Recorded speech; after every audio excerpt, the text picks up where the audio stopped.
All right, so just a review of vectors. So we have a couple ways to express vectors. So let's say we had the vector u, and that's going to be -1, 4. And we use angle brackets, looks like less than and a greater than, to indicate we're talking about a vector, not a point. And the thing about a vector is not a point. A vector is more like directions, like Google Maps gives us. So it's not just go in a direction, it's how far to go. So it's a specific set of instructions. And then let's have the vector v, and let that one be -5, -4. And so far, we've learned how to add and subtract vectors. We've learned how to use vectors with their polar coordinates, finding their radius or magnitude, and finding their angle with respect to the positive x-axis direction. So we also know that the x value of a vector, so let's say u x value is equal to r times the cosine of theta, and u's y value is r times the sine of theta. And then other relationships are the length of the vector u, which is sometimes written with a double, like absolute value, but you'll also see it written with a single. So that notation varies a little bit. That is the r that we've been working with since week 1 of this class. And that's just the square root of the x component of the vector squared plus the y component of the vector squared. And then the angle theta in relation to the x and the y coordinate, right? That's just our standard idea of the tangent. So the tangent of the angle theta is equal to that y value divided by that x value for the vector. So we're just reusing the same stuff we've learned from the beginning of the quarter, we're sort of applying it in different ways.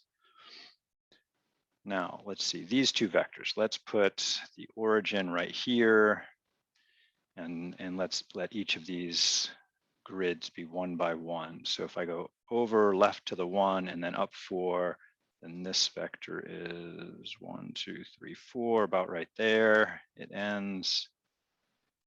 And the other vector is over 1, 2, 3, 4, 5, 1, 2, 3, 4. It lives down there.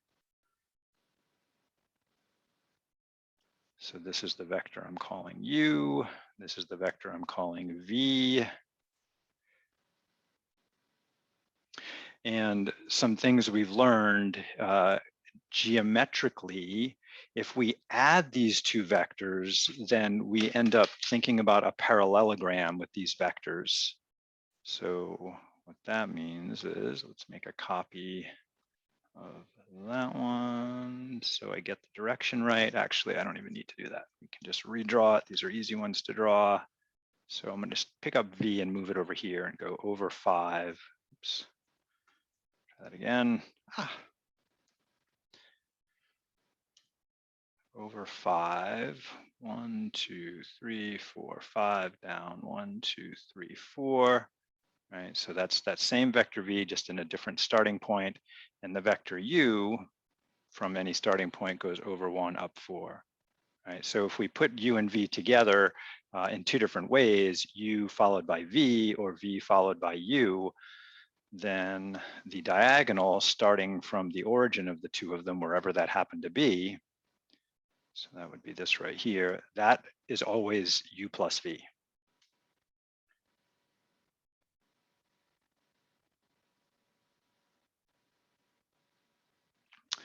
And then if we take u and subtract v, then from v, the vector we subtract, oops, let's do that in blue, but a line, please. That would be this vector right here.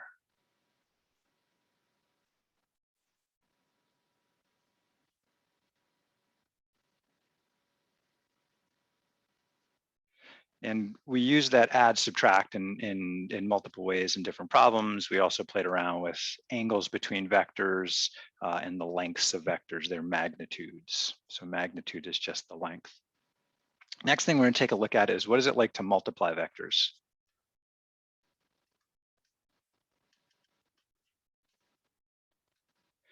And there's two different versions of multiplying vectors. Version number one is we multiply the two vectors and we get a number.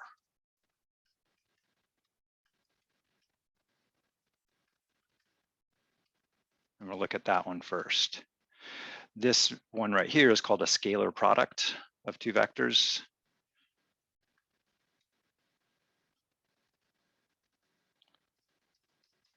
It's also known as the dot product.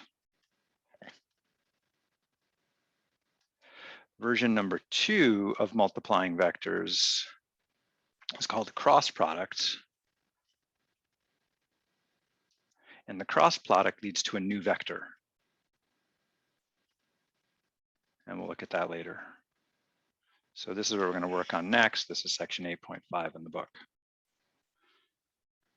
So that's some vector basics. We're moving on just a little bit to the dot product. So we're going to try to find the dot product between those two vectors. I was just playing with u dotted with v. So first I'm going to draw them, and then we'll take a look at what the dot product tells us. So let's say this is our origin right here. And I want to go left 1 and up 4. Looks about right. And then over 1, 2, 3, 4, 5, down 1, 2, 3, 4. Right. Close enough. There. So there's my vector v and my vector u. So the first version of the dot product is u and v have coordinates, right? We have their coordinate version. So that would be the -1, 4, and I'm going to dot that with -5, -4. And the first version of the dot product is to just multiply the x values and multiply the y values, kind of like with addition, right? With addition of vectors, we just add the x's and add the y's. So we're going to just multiply the x's. So that would be -1 times -5. And then we're going to multiply the y's. That would be 4 times -4. But then we're going to add them up. So this multiplication is kind of a combination. It's kind of like a distribution, sort of. So -1 times -5 is +5, plus 4 times -4 is -16. So I get a -11. And it turns out the sign of the dot product is important. This sign right here, that it's negative, tells us that the vectors are more than 180 degrees apart.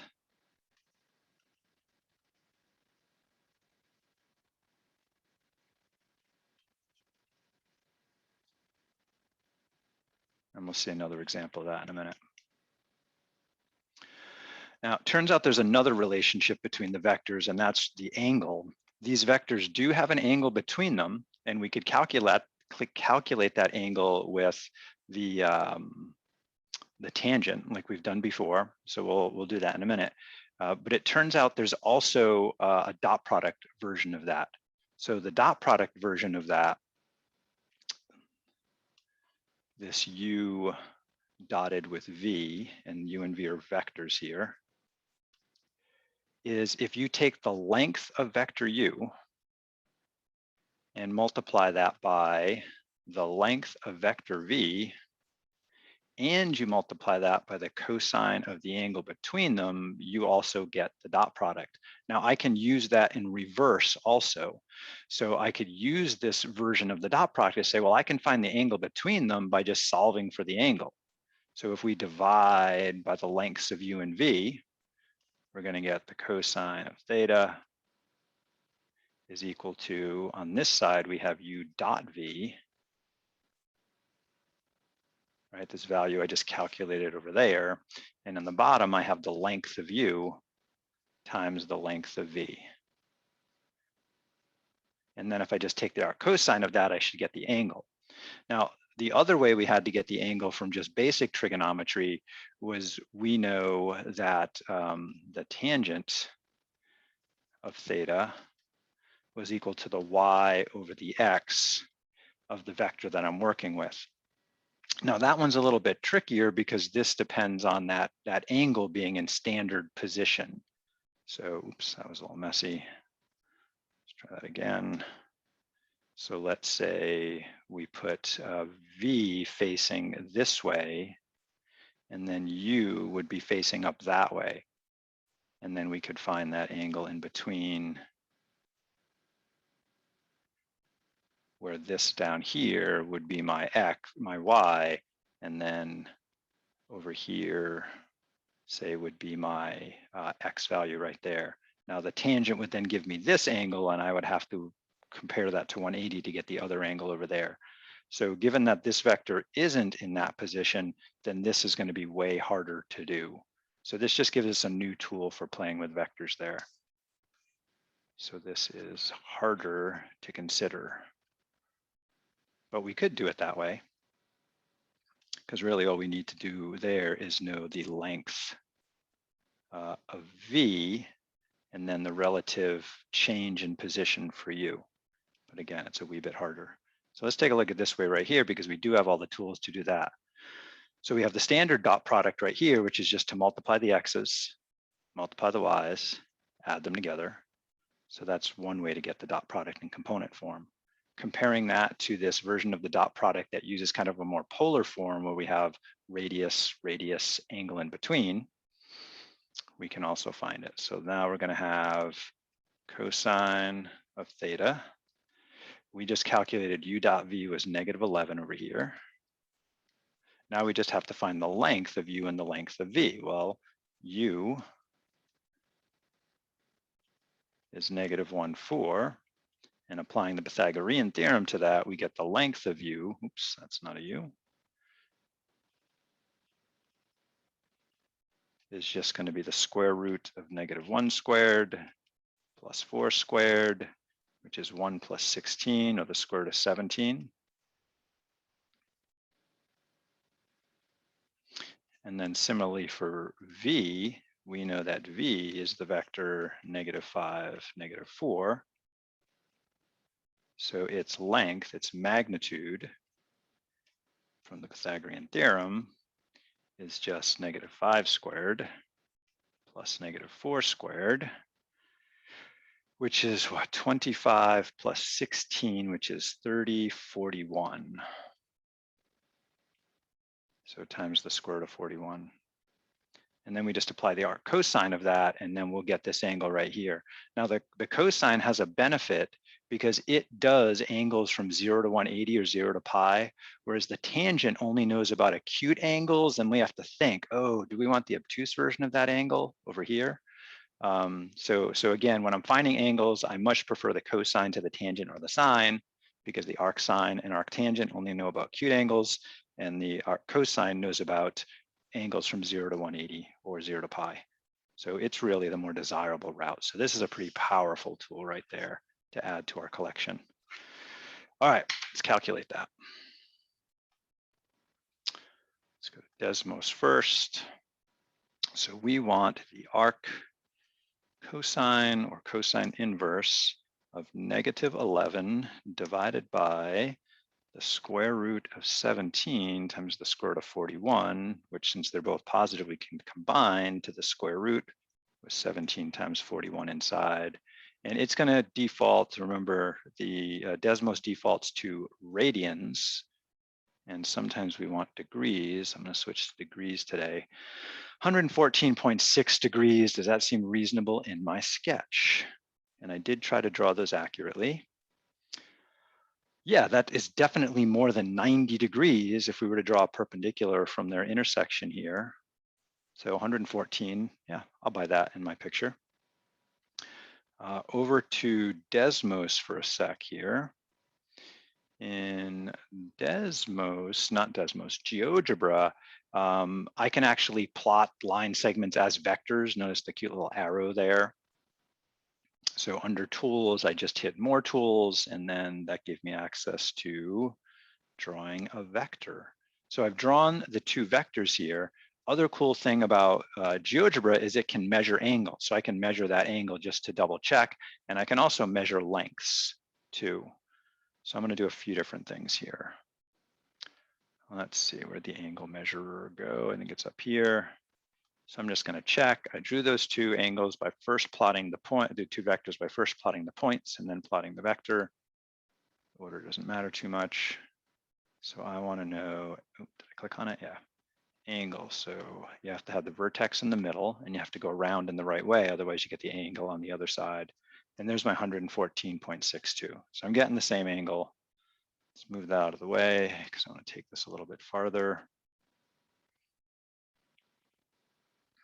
All right. And then back to my picture. Here's another cool consequence of the dot product. So again, consider my vector v and the vector u here. And maybe there are two forces pulling on something centered at this origin point.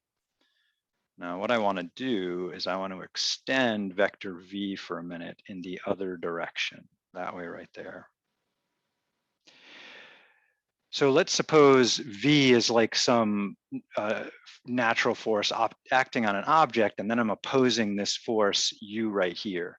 Now, u is pulling in this direction. And again, we have this angle that's acting there. If I pull perpendicular at that same, say, length or force here, it's going to behave a little different, right? So the angle that you pull something matters. And oftentimes we consider that by looking at how the new vector aligns with the other ones. So let's say I need my line tool here. And so one way to think about it is some of what u is doing is pulling in kind of a y direction away from the line u is on. So I was trying to make a perpendicular line right there. And some of what u is doing is pulling in the same direction, like this right here. So if I think about kind of a rotated x-axis, and v is now my x-axis, part of what u is doing is pulling backwards from what v wanted to do, and part of it is pulling perpendicular to what v wanted to do. And this part right here is what we call the projection of vector u onto vector v. And it turns out we've done that before. So if I rotate that situation over here, so here's my rotated version of that. Oops, rotated, there we go. Where I take v and I line it up with the x-axis, then really what I'm thinking about for the other vector is just its x component right here. So on a rotated version, we call that kind of x component there the projection. So I'm just going to redraw that on another page to be a little neater. So my vector v was over 5, 1, 2, 3, 4, 5, down 4, about there. And then u was over 1, up 1, 2, 3, 4. And now what I'm considering is extending the v, say it sits on a line. I'm just going to extend that line out in the other direction, kind of like the negative v direction, exactly the negative v direction. So that would be about there. And then what I want to do is consider a perpendicular line from the top of u on down. So there's my best perpendicular there. So that is my best right angle for the direction of v compared to the direction of u. And this distance right here, which if that were the x-axis, would just be the x component of this vector u here. So again, here's my vector u. Oops, wrong color. Arrow. This is my vector v. And again, if v were the x-axis, that would just be the x component of vector u. And we now call that the projection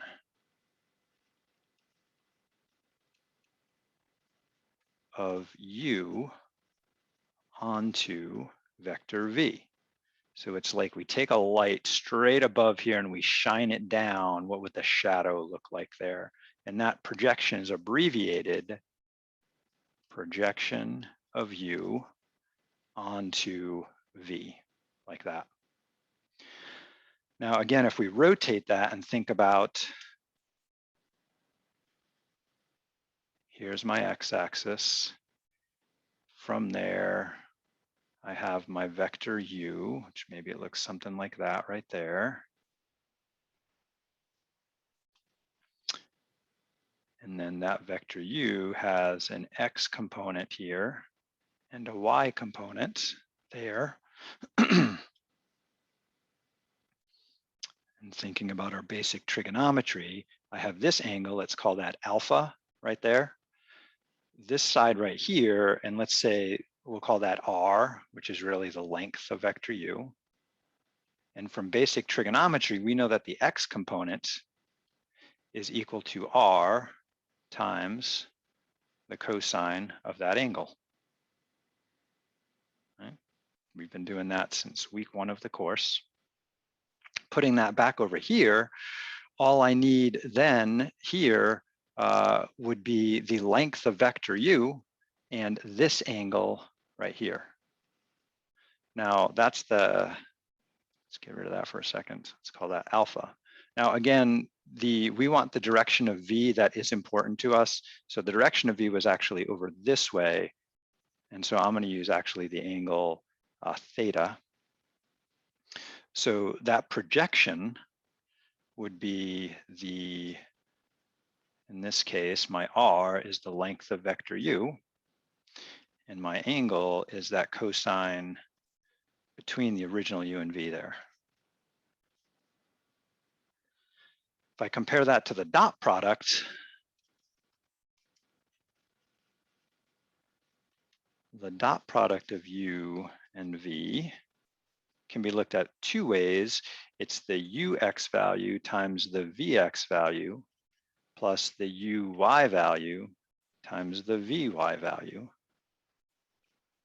which is also equal to the length of u times the length of v times the cosine of the angle between them. And what I can see here is I have part of this dot product. I'm just missing that u right there. So I can just divide that u over to the other side. And then that projection right there is equal to u dot v divided by the length of, let's see, I want the u, not the v. So I want to keep these two. So let's get rid of the v to the other side, its length. And what that's going to give me is just going to give me this length. What part of vector u is acting in the direction of v? So this is a length. What does the projection tell us again? It tells us the length of vector u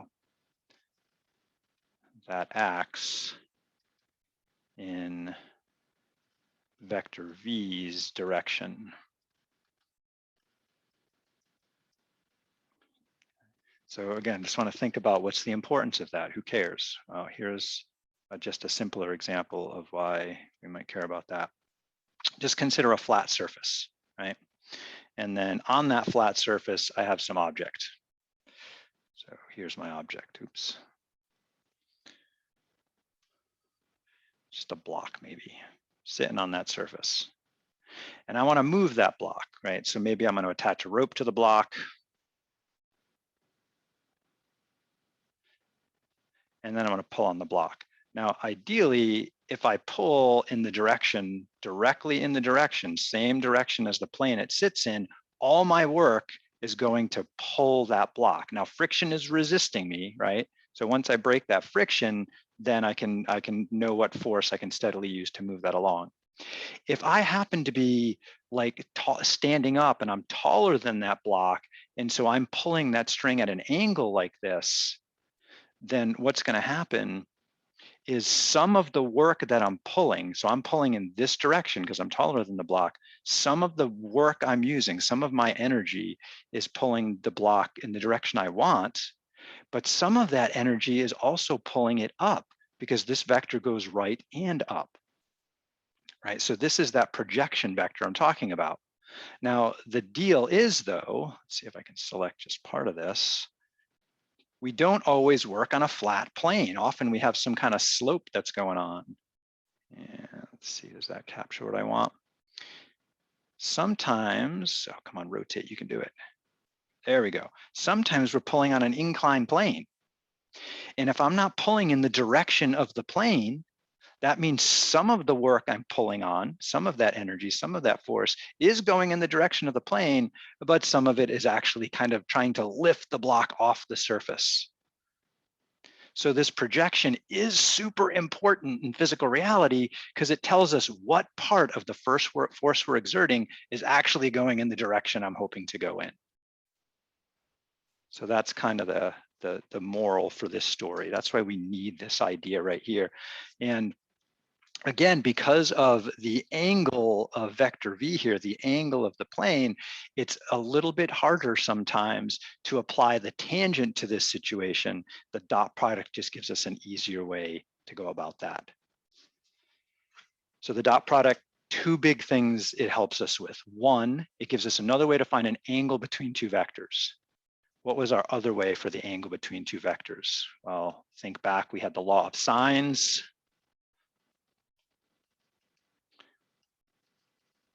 And the law of sines, remember, for some arbitrary triangle, not necessarily a right triangle, if we have sides A, B, and C, and angles alpha, beta, and gamma, it's the sine of alpha over A equals the sine of beta over B equals the sine of gamma over C. Oops, that's not a very good gamma. It's like alpha. And it helps us if we have opposite angles and opposite sides. And with vectors, we don't usually have an opposite side, but we could find it, right? That would be the difference in these two vectors would be the opposite side of the triangle they make. We have the law of cosines.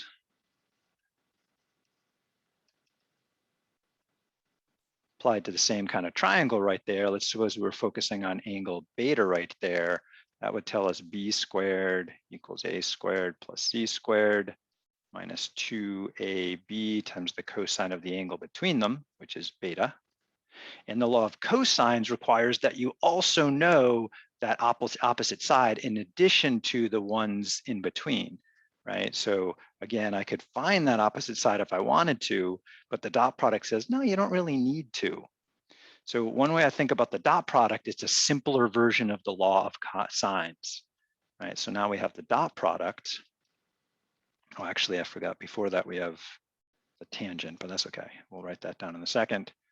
So dot product, which says that if you take two vectors u and v, u dot v, you could do the component version of their multiplication. That's the ux times vx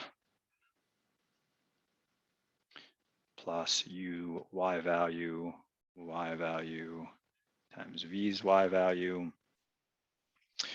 Or you could look at it as the length of u times the length of v times the cosine of the angle between them. So over in this situation, like maybe I'm looking at C and A. So I have C is maybe vector u, I have its length, A is vector v, I have its length, and I could find the angle between them by just using the dot product. I don't need to know the opposite side.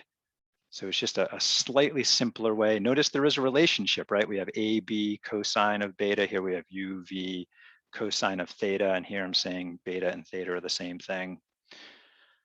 So these two are related. And again, other tool we used often was just say the tangent of theta was equal to the y over x if it is in standard position means one of the vectors is on the x-axis. Right, so that's if a vector is on the x-axis.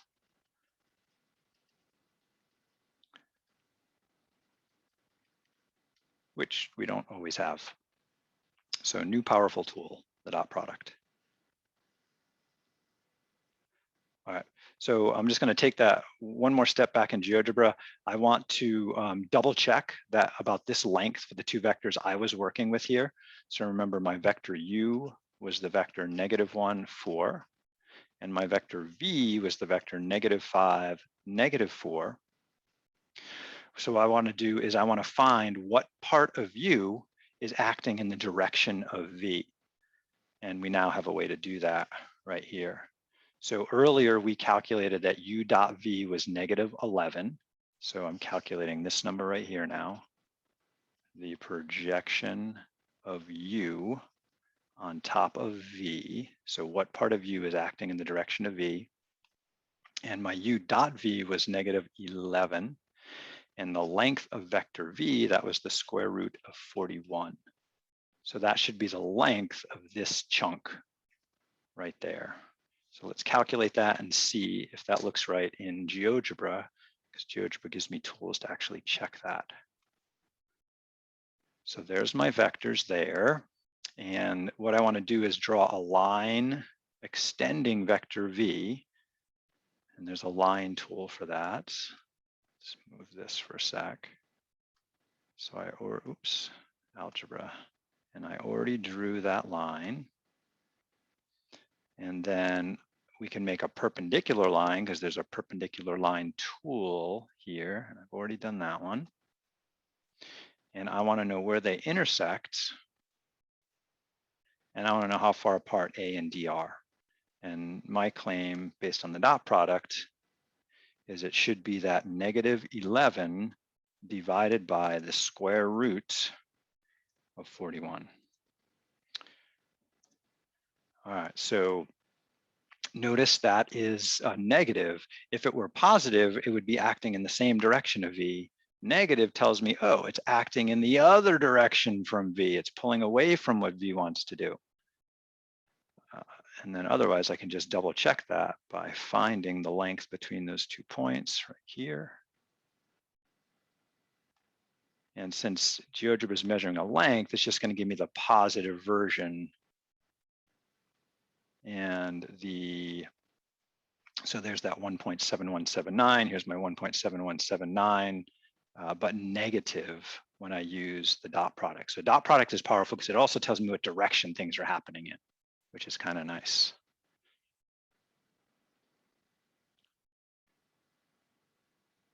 All right, let's do some homework problems. I lost my mouse. There it is.